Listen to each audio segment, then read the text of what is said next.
All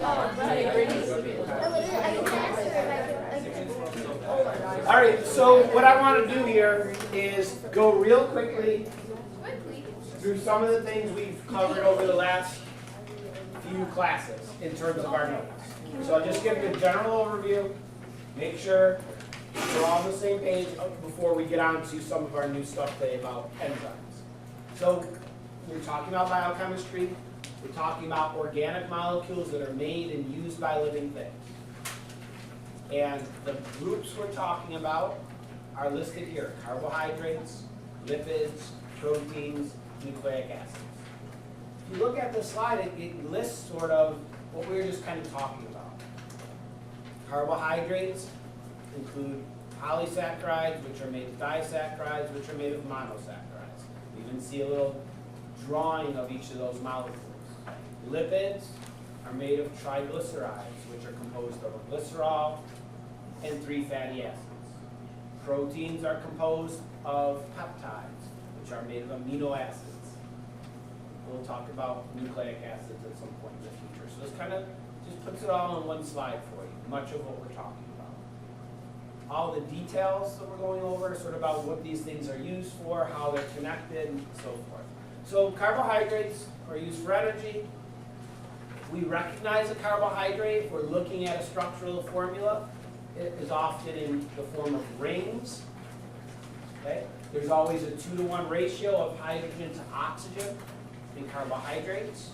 Most carbohydrates, the name of them ends in OSE. Glucose, fructose, sucrose, maltose, cellulose.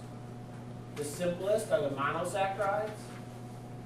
2 monosaccharides equals a disaccharide, and then the polysaccharides are many of these linked together. So the monomers of carbohydrates are these monosaccharides.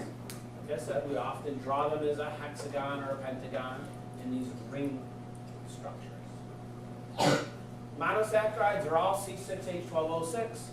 Examples we talked about: glucose, fructose, lactose. And they do vary in the arrangement of those. Even though they have the same molecular formula, they differ in their arrangement of those carbon atoms and the hydrogen and oxygen. You're not going to have to tell the difference between each of these or identify those. Disaccharides are 2 of these monosaccharides linked together. Disaccharides include maltose, lactose, sucrose. Okay, and you see each of them are 2 of these rings linked together at an oxygen. Polysaccharides consist of hundreds to thousands of monosaccharides linked together. These are large, large molecules. Include structural carbohydrates like cellulose and chitin, energy storage molecules.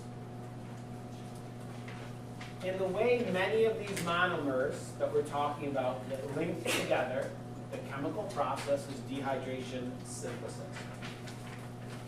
So it is very important for you to know the word synthesis and what it means. What is synthesis? So from a lot of people in the last class didn't quite know what synthesis really means. Dean? To build a larger molecule from smaller pieces. That's what's the opposite of synthesis? So synthesis is building large molecules from small molecules. What would be the opposite?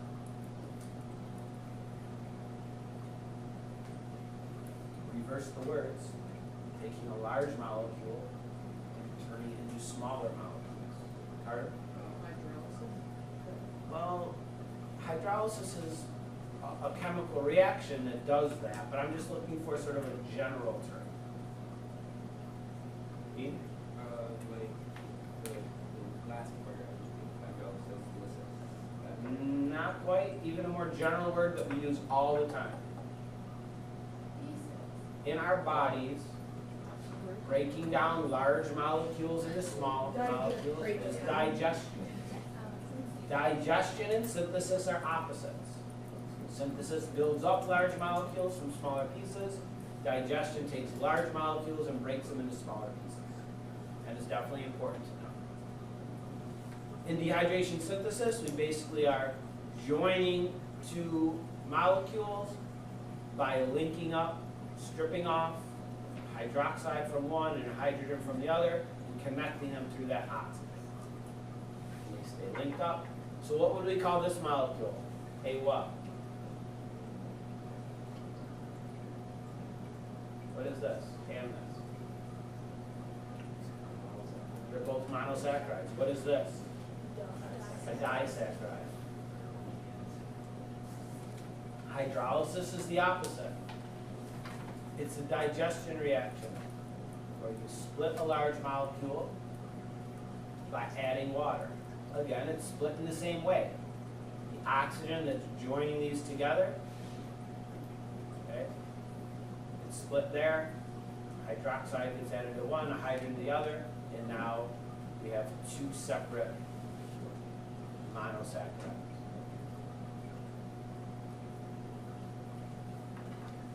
All right, then we talked about lipids. Lipids, though, are not polymers. They include fats, phospholipids, steroids. They're also just composed of carbon, hydrogen, oxygen, but mostly they're hydrogen. They don't have that 2-to-1 ratio. And most of it's hydrogen. So a lipid is built from one glycerol molecule, which is a really simple 3-carbon molecule, and linked to each of those hydroxide groups goes one of these fatty acid molecules. So 1 glycerol plus 3 fatty acids equals a lipid.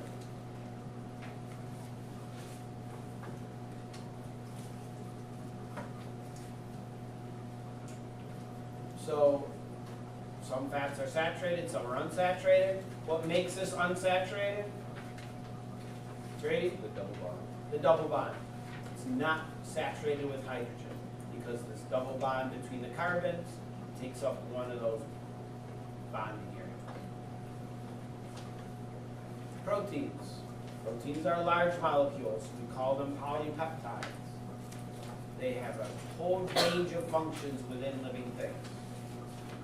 They form enzymes and hormones, receptor molecules, transport proteins.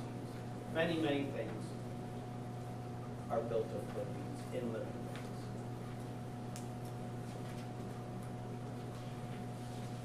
A protein is a very large molecule, but it's made of monomers. The monomers of proteins are amino acids.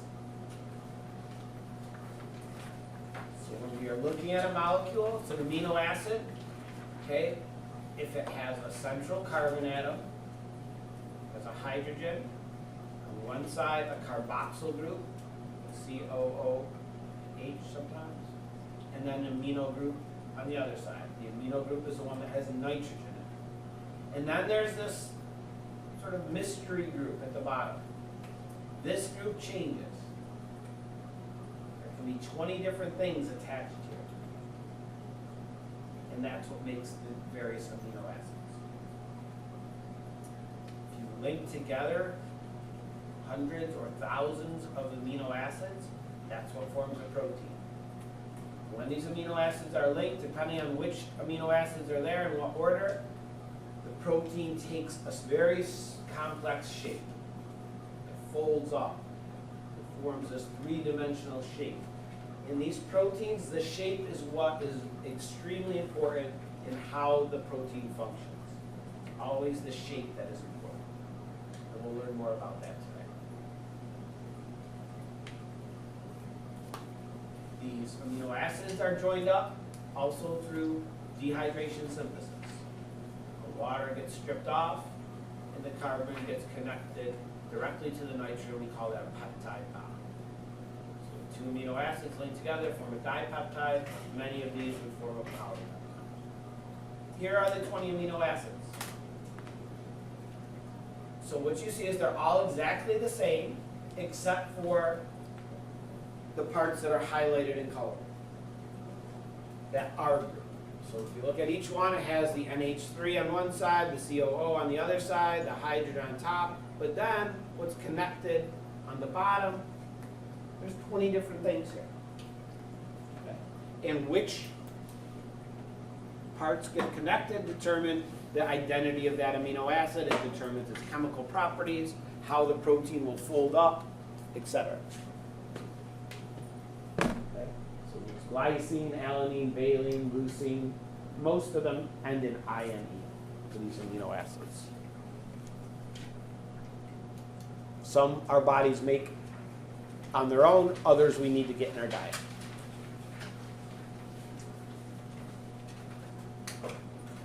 So we call the amino acids that our body can make on their own, they're called non-essential because you don't need to eat them. Your body makes them. The other 10 are called essential amino acids. We need to get them in our diet in some way. And so we get these amino acids into our body by eating proteins. The people that eat a wide variety of foods get plenty of all of these amino acids. Really, the only people that often need to be very aware of the amino acid intake are people that eat no animal products, right?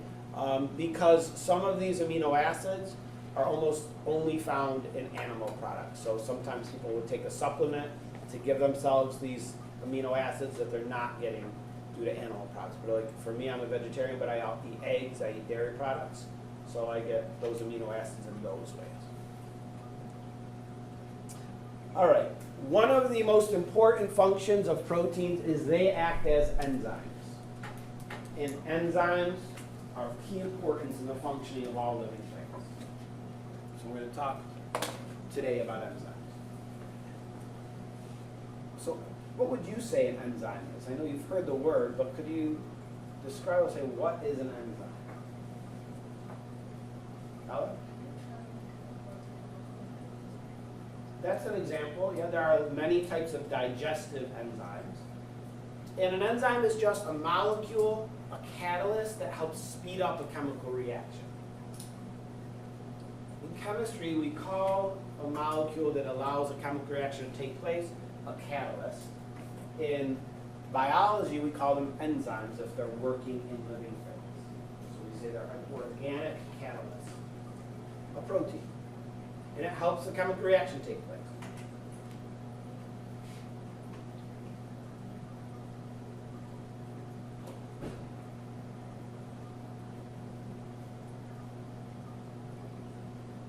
In chemistry, you would say it lowers the activation energy necessary for a chemical reaction to take place.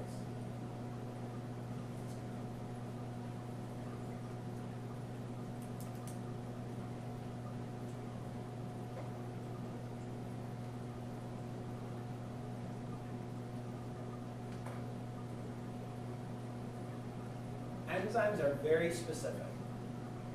An enzyme that helps break down proteins will not work at all to break down sugars. The enzymes that help produce glucose in photosynthesis would not work to help with cellular respiration. There are thousands and thousands of different enzymes within our bodies allowing all of the various chemical reactions to take place. Oftentimes, enzymes are named after the molecules they work on. For example, the enzyme sucrase helps to digest sucrose. We'll talk more about these parts in a moment. Overall, if you look at this reaction, what is this enzyme doing to this purplish molecule? What is it helping to happen? Bella? Yes, what's the word we would use for that? It's being digested.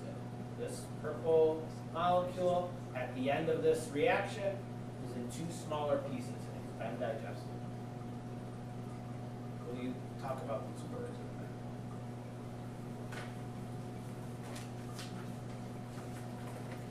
So the area, I'm going to go back for a minute, but do you guys have those definitions of active site? Okay, no, you don't have. So the active site is the area on the protein, on the enzyme molecule, where the molecules are going to sort of come into contact. That's where the reaction takes place. The substrate is the name for the molecule which the enzyme is acting upon.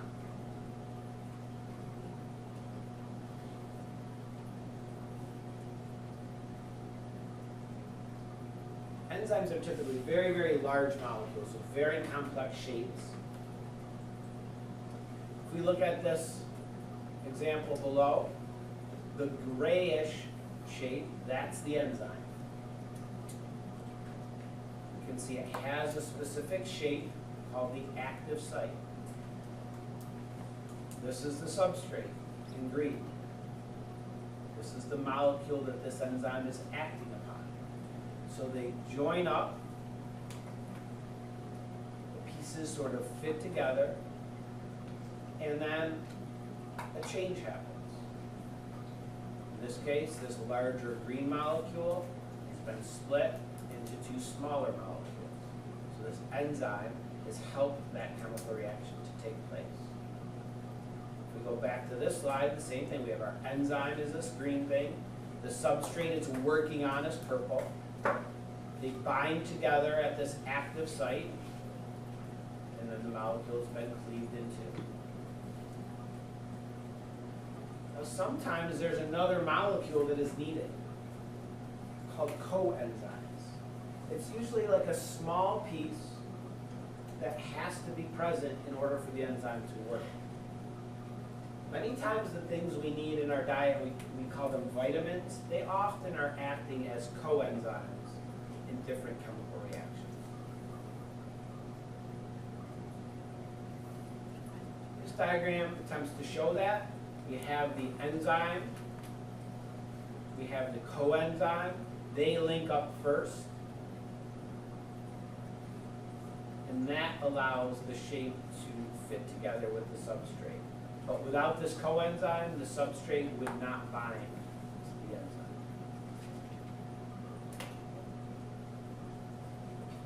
So what we call when everything is sort of bound together, again, here's the substrate, here's the enzyme. When it's all bound together, we call that the enzyme-substrate complex. It's just this close attachment between all of the molecules. This is where that reaction is going to take place. After it takes place, the substrate's released, the product's released, and then the enzyme is basically unchanged. It can work again and help another reaction to take place. Enzymes get sort of used over and over again. They don't get used up during the reaction. What word will we use to describe this chemical reaction? Bella? Synthesis.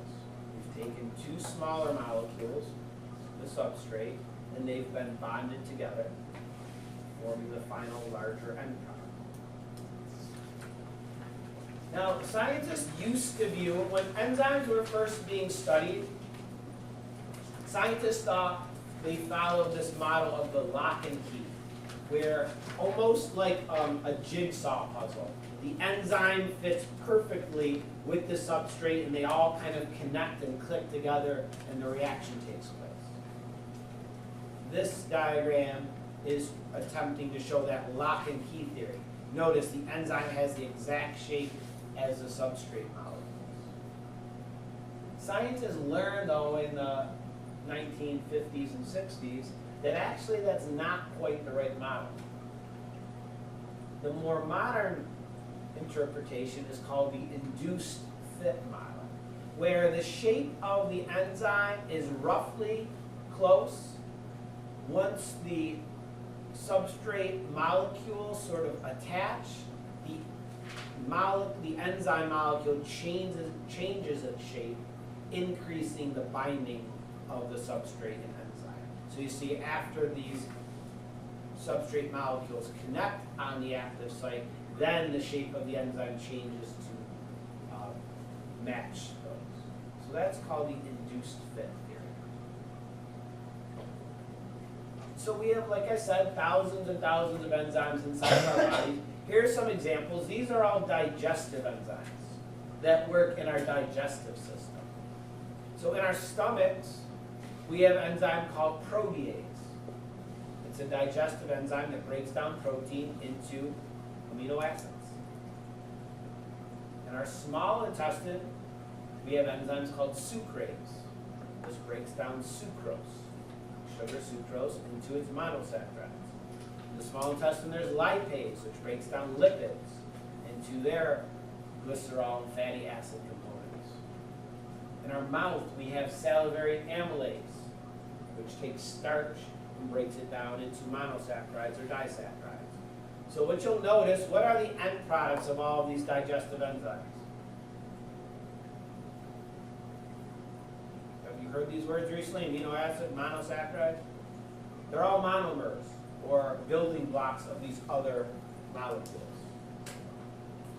This illustration kind of shows the process. This is sucrose, this yellow molecule. Remember, sucrose, table sugar to us, is a disaccharide. It's made of a glucose and a fructose. It bonds together on the active site of an enzyme called sucrase.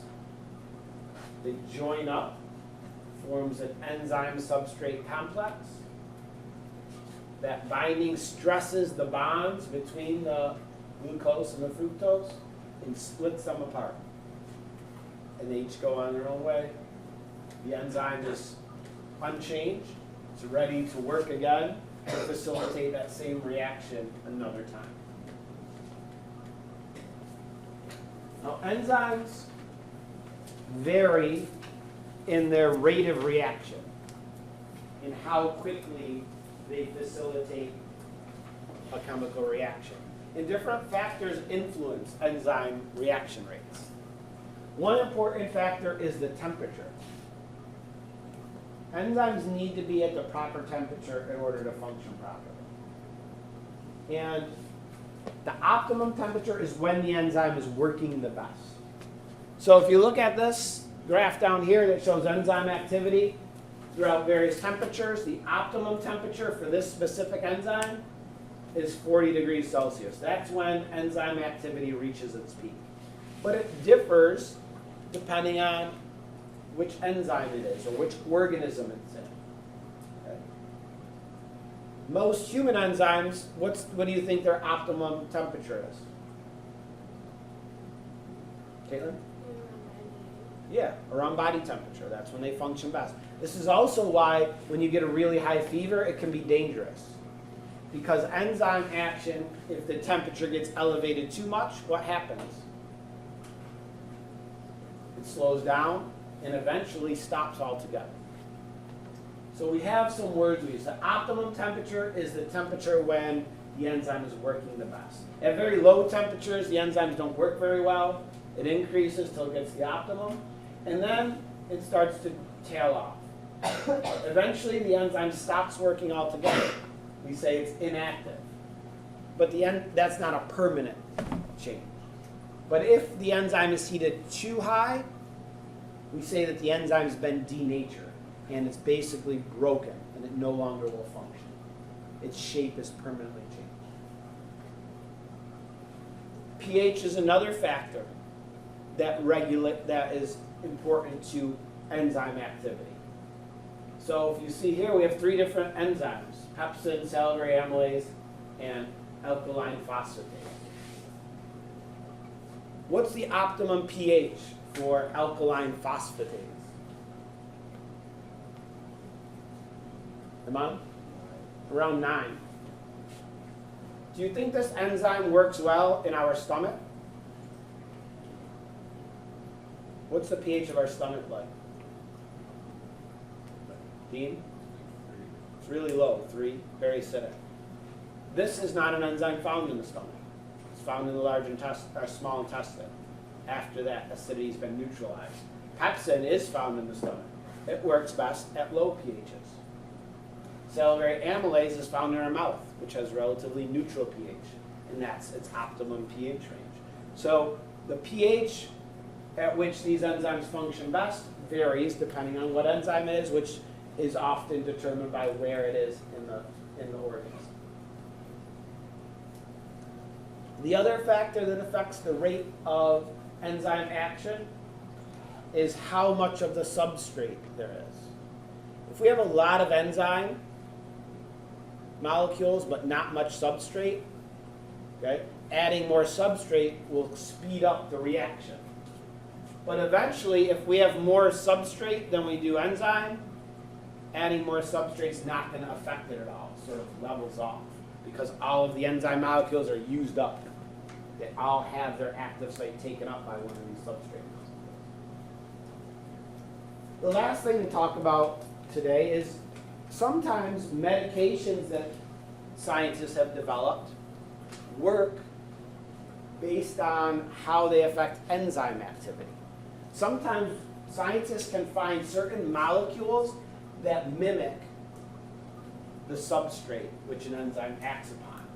And one good example of this are sulfa drugs, antibiotics, like penicillin. The way that these antibiotics work is by interfering with the function of an enzyme in the bacteria. Bacteria need this compound, PABA, to make folic acid, which they require.